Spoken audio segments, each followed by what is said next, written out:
कहते हैं अंधेर नगरी चौपट राजा, टके शेर भाजी टके शेर खाजा। तुर्की के अर्दोगन कुछ उसी तरह के रास्ते पर चल पड़े हैं। जिस तरह से वो सोच रहे हैं उससे तुर्की सिर्फ गर्त में ही जा रहा है। अब भारत ने तुर्की को ऐसा सबक सिखाया है कि मलेशिया ने भी तुर्की से तौबा कर लिया है।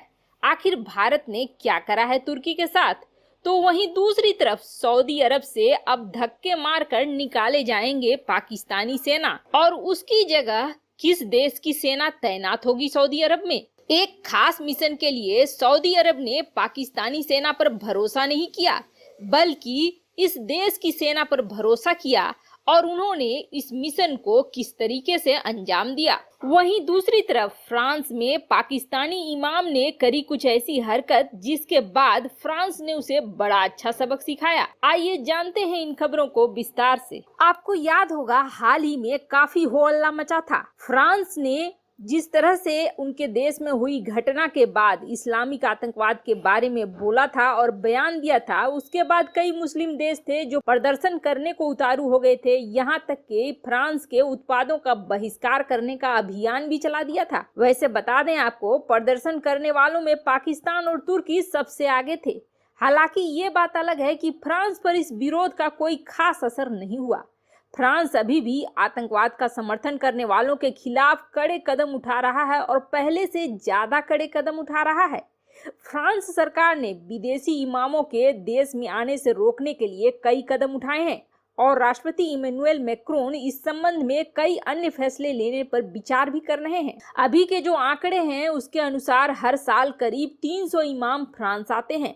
जिस तरह की घटनाएं फ्रांस में हो रही है उसके बाद फ्रांस उन सभी रास्तों को बंद कर देना चाहता है जिसके माध्यम से दूसरे देश के लोग फ्रांस आकर धर्म के नाम पर इस तरह की घटनाओं को अंजाम देते हैं। राष्ट्रपति ने इस बारे में एक बयान में कहा था कि दिक्कत तब होती है जब मजहब के नाम पर लोग खुद को अलग समझने लगते हैं और देश के कानून का सम्मान नहीं करते हैं। ऐसा ही एक पाकिस्तानी इमाम ने किया है। फ्रांस ने सोशल मीडिया ऐप टिकटॉक पर गलत मंसूबे जाहिर करने वाले पाकिस्तानी इमाम को पकड़कर अंदर कर दिया है।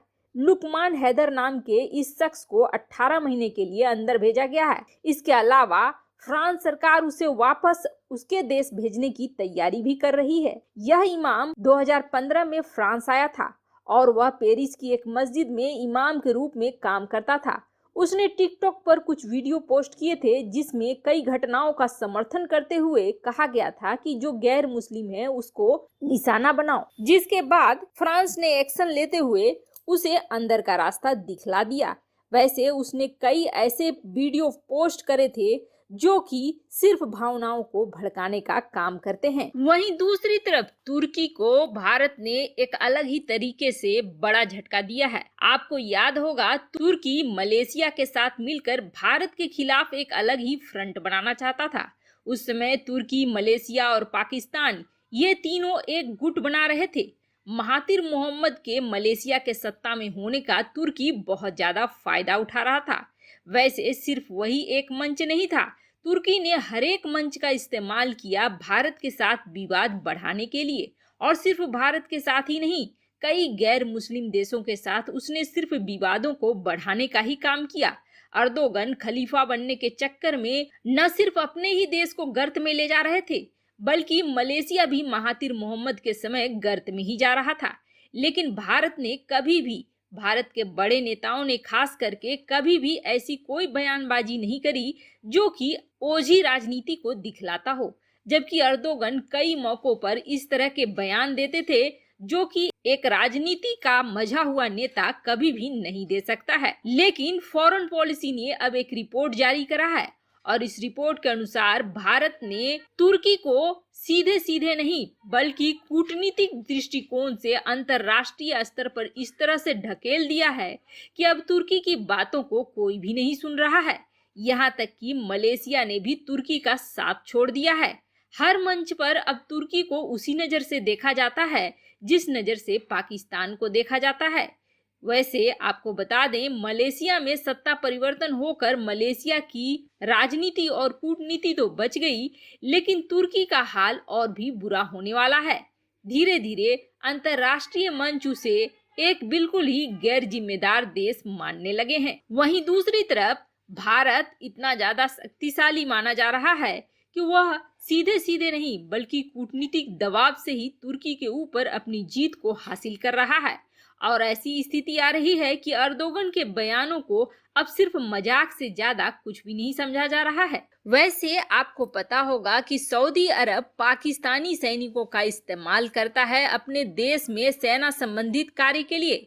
वैसे सुरक्षा के दृष्टिकोण से हमेशा से पाकिस्तानी सैनिकों का इस्तेमाल सऊदी अरब करता रहा है, लेकिन अब पाकिस्तान के ऊपर सऊदी अरब का भरोसा उठ गया है, क्योंकि पिछली बार जब सऊदी प्रिंस मोहम्मद बिन सलमान से बाजवा मिलने आए थे तो कुरैशी से मोहम्मद बिन सलमान ने मुलाकात नहीं करी थी। और उसके बाद यह चर्चा बहुत ही ज्यादा जोरों की पकड़ी थी कि बाजवा ने प्रिंस के विरोधियों से हाथ मिला लिया है और सऊदी अरब में सत्ता परिवर्तन करने की कोशिश कर रहे हैं, जिसके बाद से सऊदी अरब के कान खड़े हो गए और उसने अब यह मन बना लिया है कि पाकिस्तानी सैनिकों पर भरोसा नहीं किया जा सकता है, जिसकी वजह से वह अब दूसरे देशों के सैनिकों को अपने देश में उसी स्थान पर लाना चाहता है जहां आज पाकिस्तानी सेना है। जिस तरह से पाकिस्तानी सेना सऊदी अरब को सुरक्षा प्रदान करती है, वही अब वह भारत और ब्रिटेन से चाह रहा है। भारत के साथ अभी तक आधिकारिक समझौता तो नहीं हुआ है, लेकिन ब्रिटेन के साथ समझौता हो चुका है और फरवरी 2020 से सऊदी अरब में ब्रिटिश सैनिक पहुंच चुके हैं। वैसे ब्रिटेन ने अपने कितने सैनिक भेजे हैं, इसका कोई खुलासा अभी तक नहीं किया गया है, लेकिन इतना जरूर कहा जा रहा है कि यमन के हूती विद्रोहियों से बचाने के लिए सऊदी अरब को ब्रिटिश सेना काफी बड़ी मदद दे रही है। ब्रिटिश सेना की 16वीं रेजिमेंट रॉयल आर्टिलरी गनर को सऊदी अरब में तेल के खेतों में चुपचाप तैनात कर दिया गया है, जिससे कि हूती विद्रोहियों के ड्रोन हमलों से तेल के कुओं को बचाया जा सके। इसके अलावे ब्रिटिश सेना को बहुत सारे हथियार मिले हैं जो कि किसी भी तरह के हमले से बचाने के लिए मदद करेंगे। वैसे आपको बता दें, सऊदी अरब में कुल 15 स्थानों पर ब्रिटिश सेना ने अपने ठिकाने बनाए हुए हैं।